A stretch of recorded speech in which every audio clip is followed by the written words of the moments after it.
Questions for reflection. Our first reading is drawn from the book of Maccabees, and it takes place at a time about 170 years before Christ, when Israel was ruled by foreign kings.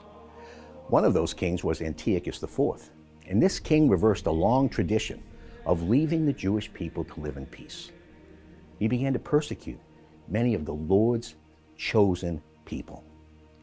Out of fear of persecution or out of a desire to conform, some Israelites joined the Gentiles. There was a great falling away, as some of the chosen people of Israel, the ones whom God had chosen to reveal himself to the nations, fell into idolatry. But many remained faithful, and some remained faithful even to the point of facing death. Today, we live in a world where we are encouraged to join the increasingly secularist culture and bow to new idols. We are discouraged from sharing our faith in public. In some places, Christians are being persecuted, even to the point of death. In others, such as the West, there's a sort of soft persecution. People are losing their reputations for staying faithful to the Lord Jesus Christ and his church. Some are losing their jobs, and the hostility toward Christians is on the increase. So how do we respond in the face of these circumstances? Do we still pray for our enemies and fearlessly proclaim the gospel? For this is what love requires we do. If we love our enemies and those who persecute us, then we have a duty to warn them of danger and to proclaim the good news to them, even if it means we shall be persecuted. God will give us the grace. In today's responsorial psalm, David expresses his anger at the wicked. Wickedness is the result of a choice to do evil. At a time when so many people are offended by so many things, how about wickedness? We should all be angry and offended by evil. The evils of abortion, the persecution of Christians, the many attacks upon the church from both within and without, and the public encouragement of disorder and vice. These are wicked things, and it is right for us to be offended by them. But the psalmist also has a response.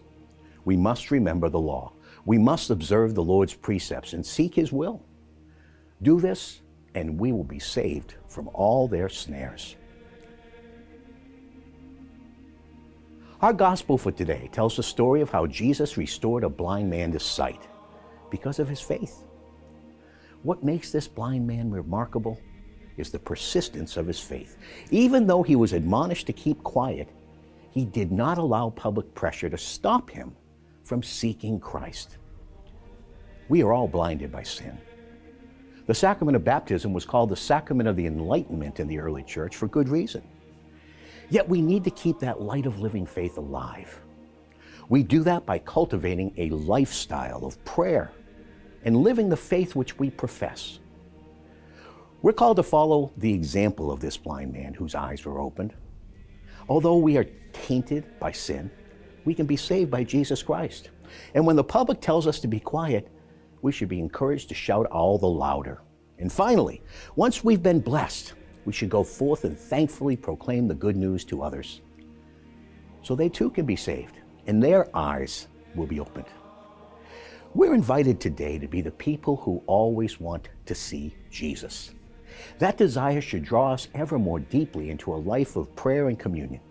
It is there in the intimacy fueled by living faith that we receive the light we need to see the Lord.